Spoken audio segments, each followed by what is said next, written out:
Hola, bienvenidos a la materia de comunicación oral y escrita. Mi nombre es María Guadalupe Caballero Guillén y seré la docente que estará acompañándote en el transcurso de esta materia. Espero que puedas tener las herramientas necesarias para poder comunicarte de manera adecuada, ya sea de manera oral o de manera escrita. Empecemos. El día de hoy estaremos platicando acerca de la sesión número 1, específicamente la unidad de aprendizaje número 1, en la que estaremos abordando tres conceptos claves: lenguaje, lengua y habla. Estos tres conceptos nos van a ayudar para poder comprender un poco mejor cómo podemos expresarnos de manera verbal. Para empezar, hay que determinar o dejar muy en claro el término lenguaje.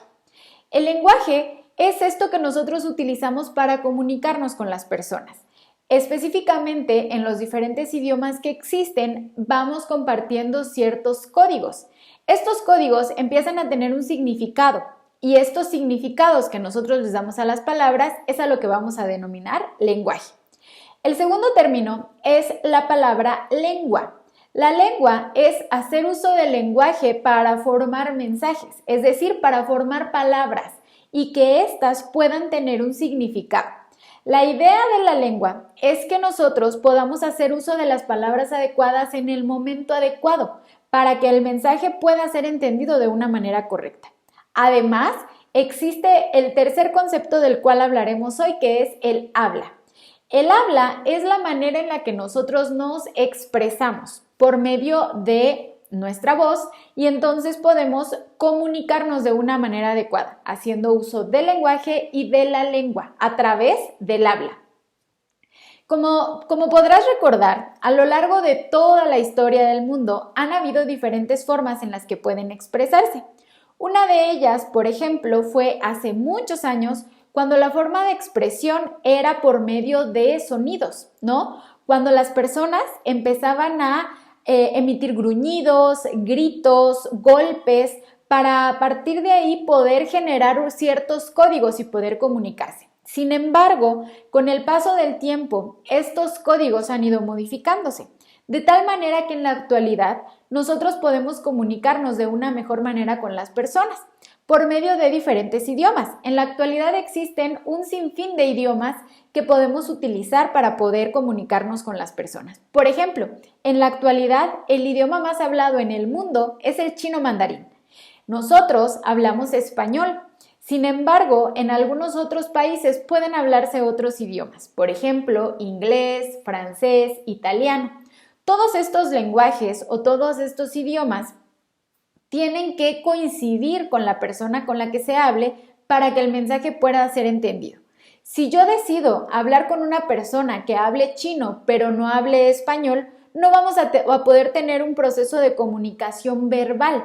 A lo mejor podremos comunicarnos por medio de señas o por medio de sonidos, pero verbalmente no podrá ser entendido el mensaje que nosotros queremos enviar. Bajo este contexto, entonces, todos estos idiomas que van creándose coinciden en cuanto a que todo este grupo de personas o todos estos idiomas van creándose, pero no de manera aislada, sino más bien en conjunto. Empiezan a trabajarse todos juntos y entonces empiezan a crearse todos los idiomas. Los códigos empiezan a popularizarse de tal manera en que nosotros podamos entenderlo. Actualmente, dentro de nuestro idioma español, empezamos a utilizar palabras conocidas como neologismos, es decir, palabras nuevas o palabras de nueva creación. Pueden ser palabras que hayan surgido a partir de avances tecnológicos o a partir de variaciones que han habido en nuestro lenguaje y que se utilizan de manera coloquial. Sin embargo, en algunas ocasiones utilizamos palabras en otro idioma, que aunque no lo hablemos al 100%, estas palabras pueden ser entendidas. Por ejemplo, al despedirnos de una persona y decirle bye, estamos utilizando la palabra adiós en inglés, que es un neologismo. Nosotros no tenemos que consultar un diccionario para ver qué significa bye. Empieza a ser parte de nuestro lenguaje, que entonces se vuelve muy común poderlo escuchar y poder entender a lo que se refiere. Como este hay muchos más. Por ejemplo, también utilizamos la abreviatura OK. Este OK significa que las cosas están bien. Esto viene también del idioma inglés y nosotros lo utilizamos dentro del español. Así como esto, también en otros idiomas utilizan palabras del español para poder entenderlos. Así es como palabras nacen, que podemos llamar los neologismos o palabras de nueva creación, y otras desaparecen y dejamos de utilizarla. Este tipo de palabras que dejamos de utilizarlas se conocen como arcaísmos. Existieron en algún tiempo y espacio, sin embargo, dejaron de utilizarse. Así como esta, cada que nosotros queremos comunicarnos, tenemos que tomar en consideración cuál es la intención que nosotros tenemos para comunicar, es decir, la intención comunicativa.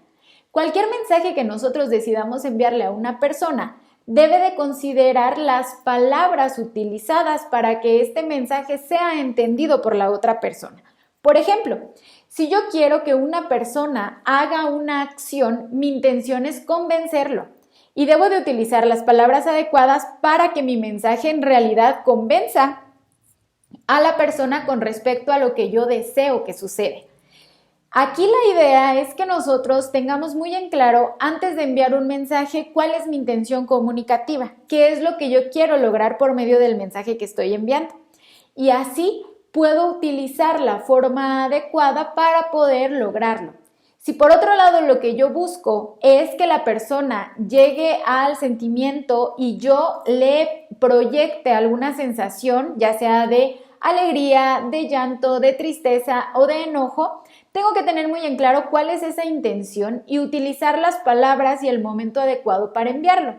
Esto le da pie a lo que actualmente nosotros conocemos como las funciones de la lengua. Las funciones de la lengua son 6. Podemos llamarlas emotiva o expresiva, apelativa, poética, referencial, fática y metalingüística. Estas 6 funciones de la lengua nos ayudan para poder organizar nuestras palabras de manera adecuada.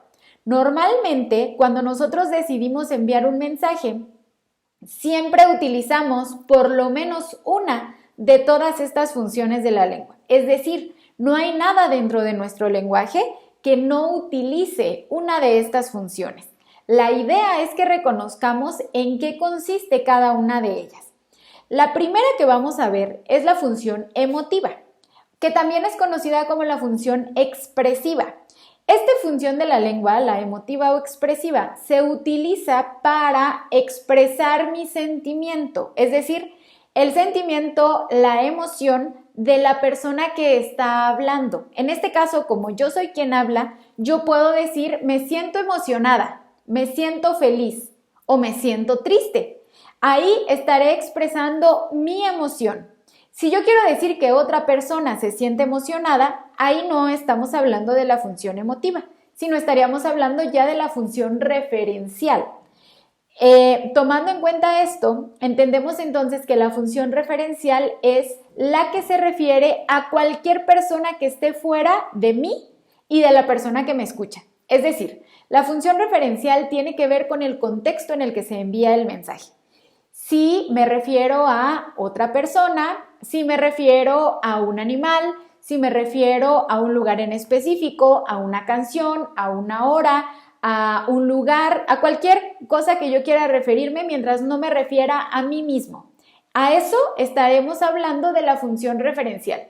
Si yo pregunto, hoy es martes, ahí estaremos utilizando una función referencial porque nos estamos refiriendo a un día de la semana.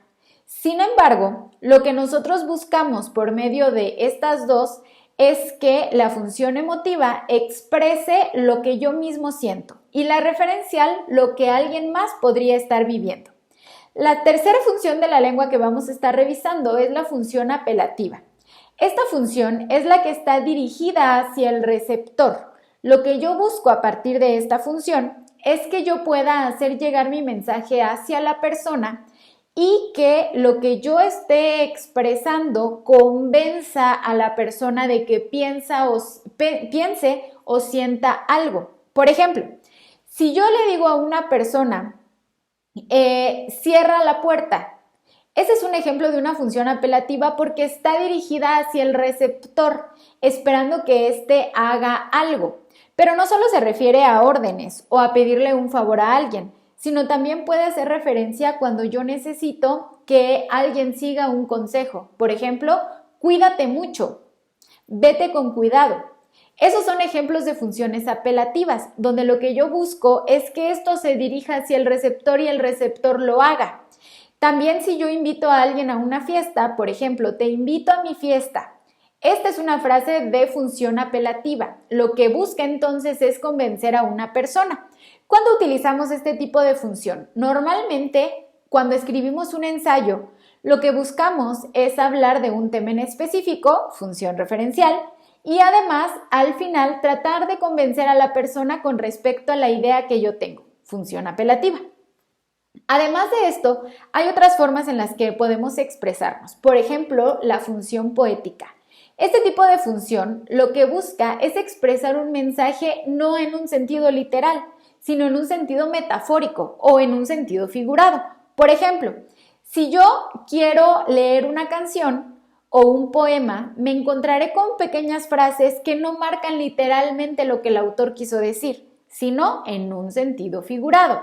También se utiliza, por ejemplo, en refranes. Si yo quiero decir, árbol que nace torcido, nunca su rama endereza, no se refiere literalmente a un árbol, sino a una persona que desde pequeño ha hecho las cosas mal. Lo más probable, según este refrán, es que siempre lo haga, nunca se enderezará, nunca corregirá por el buen camino. A eso es a lo que nos referimos en la función poética. Esto se utiliza también, sobre todo en algunos comerciales que podemos encontrar en la televisión, en donde por medio de un eslogan tratan de convencer a las personas para que hagan o piensen algo, en este caso para que adquieran un producto o un servicio. La siguiente función de la lengua es la función fática. Este tipo de función lo que hace es que abre los canales de comunicación, es decir, lo utilizamos cuando decidimos empezar una conversación con una persona. Por ejemplo, cuando yo llego a un lugar y saludo, buenos días, buenas tardes, buenas noches, disculpe, todas estas pequeñas palabritas forman parte de la función fática. De manera que yo lo que logro a partir de estas pequeñas frases es decirle a la persona que estoy listo para empezar una conversación. Sucede lo mismo cuando suena el teléfono y nosotros contestamos, bueno, hola, sí.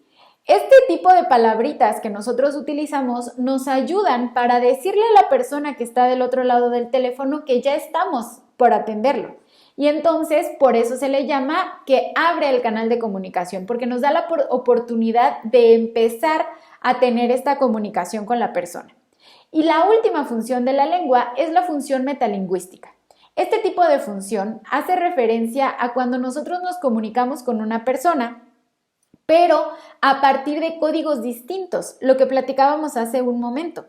Cuando yo tengo una conversación con una persona, el mensaje tiene que ser entendido de una manera correcta. Sin embargo, si el código no coincide, entonces habría que hacer una explicación por medio de la metalingüística. Por ejemplo, palabras desconocidas a las que debamos darle un significado. Se utiliza también con regionalismos, palabras que en algún lugar pueden significar algo, pero en otro lugar pueden significar algo totalmente distinto. Esa es una función metalingüística. También esta función hace referencia a la misma palabra escrita exactamente igual, pero que puede llegar a tener dos significados distintos, que son conocidos como homógrafos. Por ejemplo, la palabra banco y banco. El banco, así escrito igualito, puede referirse a esta institución bancaria en donde nosotros podemos depositar y retirar dinero. Pero también el banco hace referencia a una pequeña silla en donde nosotros podemos sentarnos. Esta pequeña aclaración, que también a veces no solo tiene que ser por medio de un significado, sino por el contexto en el que se emite este mensaje, nosotros podríamos llegar a entenderlo. Esa es la función metalingüística. Estas funciones de la lengua nos ayudan para poder comprender los mensajes, así como también es utilizado dentro del proceso de comunicación la palabra conocida como semiótica. La semiótica es el significado que nosotros le damos a las palabras, que tiene mucha relación con la metalingüística, esta función de la lengua que está relacionada al significado de las palabras dentro de diversos contextos. En este sentido, debemos de reconocer que dentro de nuestro lenguaje oral o escrito, pero que utilice un lenguaje verbal, o sea, que sea expresado por medio de palabras, hay muchas cuestiones que debemos de considerar para que este mensaje pueda ser entendido por la otra persona. Cuando nosotros enviamos un mensaje, nuestro principal objetivo es que se entienda. Entonces, debemos de cuidar las palabras, el contexto, la forma de expresarlo para que este mensaje pueda ser bien entendido por la otra persona. Este es el tema que nos correspondió en la unidad de aprendizaje número 1. Nos vemos en el siguiente video. ¡Hasta luego!